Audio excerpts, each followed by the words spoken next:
Growing up with ADHD, my life often felt really overwhelming. I always felt like I was behind or falling short. There was always something I should or could be doing better or more efficiently. So I started trying to find a perfect app, spread, or productivity hack to finally feel organized and productive. But the more stuff that I added, the more scattered and disorganized I felt. I was spending more time managing the tools and actually living a productive life. That's when I made a simple but powerful change. I replaced all these complex and disjointed tools with one simple and unified notebook system. Today, I feel more organized and present than ever before. Hi, I'm Ryder Carroll, inventor of the Bullet Journal Method, and I've helped over 1 million people write a better life. In this video, I'm going to walk you through how exactly the system effectively replaced the productivity tools I thought I needed to live a better life. From task management to habit tracking, we'll explore not only how you can do this in your notebook, but what gets lost when you don't. Let's dive in. Let's start with the most fundamental and important productivity tool, the to-do list. The power of writing down what you have to do can't be exaggerated. That's partly why the market is flooded with different options to do just that. I've tried dozens of to-do apps and they're great. They're beautifully designed, they're incredibly efficient, they sync, they're searchable. They make capturing your to-dos effortless. To me though, that ended up proving to be a bug and not a feature. See, the less friction there is to capturing your to-dos, the more likely you are to add. The more you add, the less you do. For me, I ended up creating and then abandoning these never-ending list of chores. In bullet journaling, we avoid task hoarding by taking advantage of friction in one of three ways.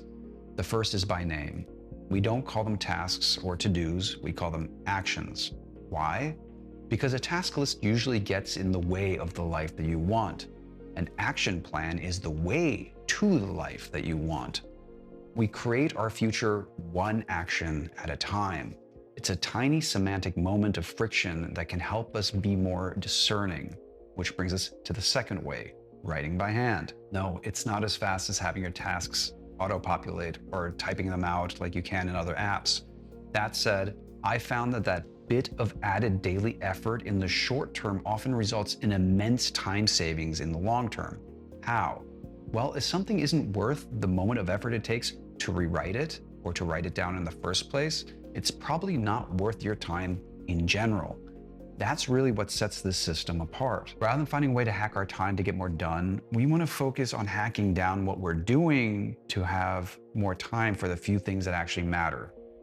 Which brings us to the third way that we use friction, which is to write a daily to-do list. This is how it works. Every morning, turn to a blank spread and write down the day's date. Scan through the previous days to see if anything has now become urgent.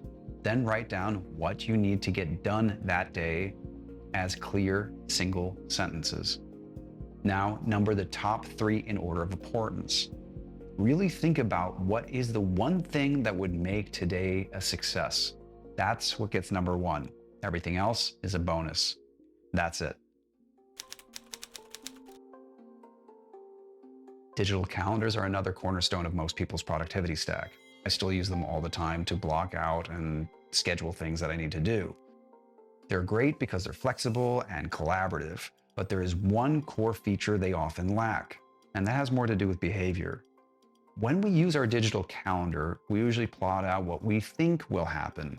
Very rarely do people update their calendar based on what actually did happen after it happened. So we're often left with an incomplete or inaccurate record of our life. This is why in the bullet journal method, every month we set up a timeline. The timeline is part of our monthly log. To set up your monthly log, all you have to do is open to a blank spread.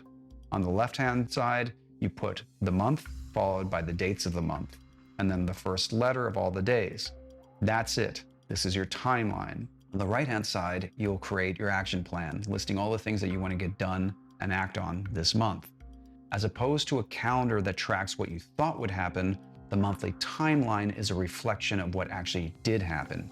Each day offers you just one line to log the most noteworthy thing that happened that day. It can be a good thing, it can be a challenging thing, but by the end of the month, you're left with an accurate record of how your life unfolded.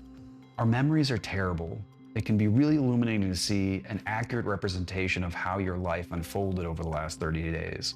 We can use the timeline to help us spot and break patterns, establish new ones, and make much more informed decisions about what we do and do not commit to, which brings us to the next tool. Another popular tool in the productivity world is some kind of habit tracker. We use habit trackers to help us become who we want to be. Again, this is a place where apps can be really compelling. They have all sorts of wonderful bells and whistles that make tracking habits fun and seamless. So seamless, in fact, that before you know it, you're tracking 10, 20, 30 habits. I see this all the time. I've done it myself. The truth is that real behavior change is really hard. It requires consistent practice over time. And the more behaviors we try to change at the same time, the less likely we are to change any of them. Again, the trick is keeping things really simple.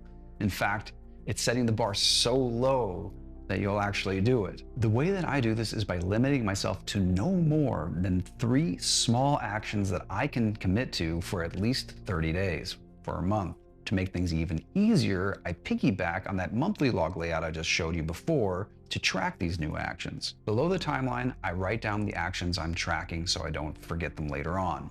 Then I place the first letter of each behavior up on the right here across from the days. Next, I assign when I will do what for the first week only. Why? Because the first week for me is always a test run to see how much effort this commitment really requires. Chances are I don't know. Then after a week, I can start to gauge. Then week after week, I can dial in a sustainable plan of action. That's it. Now, if you've been watching this and thinking, I want to try this out, but I don't know where to start, you really don't need much. In fact, any notebook you have lying around will do the trick. However, I found that having the right notebook, the one that you actually enjoy using, can make a huge difference. That's why I designed the official bullet journal notebook. It comes with everything we've been talking about already built in. An index so you can find anything later, numbered dot grids to organize your pages, 3 bookmarks so you can easily jump between your daily, weekly, monthly logs. It's designed so you spend less time setting up and more time actually writing a better life. I'll leave a link below if you want to check it out. Now let's keep going. One space that's been getting a lot of love in the last few years is mood tracking, which I think is absolutely fantastic. If you've been following this channel, you know why I think tracking your mood is so important. If not, consider subscribing now. In short, the way we feel influences everything we do. When you don't pay attention to how you feel, we end up doing a bunch of things we don't understand or care about.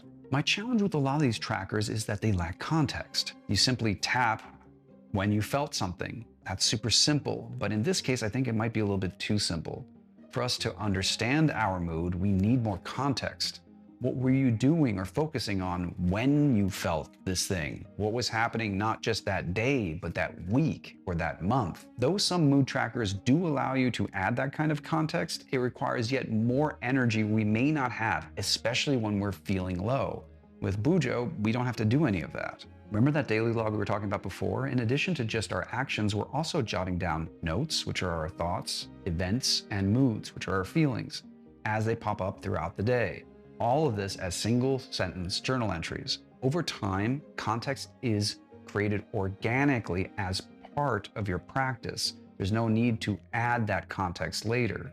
You can see what you were doing or experiencing around the time that you were feeling certain things. What you're left with is not only a mood tracker, but a super lightweight way of organizing your thoughts, actions, moods, and events in a sustainable way.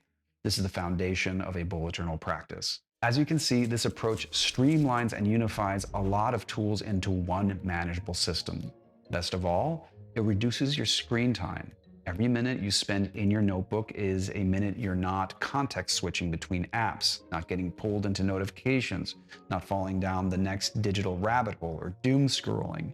It removes temptation of endless content and rewards you with clarity and presence of thought and action. That's something that no app can really give you. If you're ready to try this for yourself, just grab any notebook you have lying around.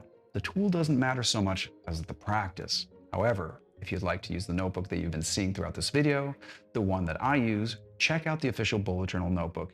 I designed it from the ground up for exactly what we've covered today. To me, it offers the perfect Goldilocks zone of structure, freedom, and quality. Check out the link in the description or scan this QR code here to grab one for yourself. What we just covered here is my core one notebook system that I use every day. But if you like using more than one notebook, check out this video next. Thanks for taking the time and see you in the next one. Happy bullet journaling.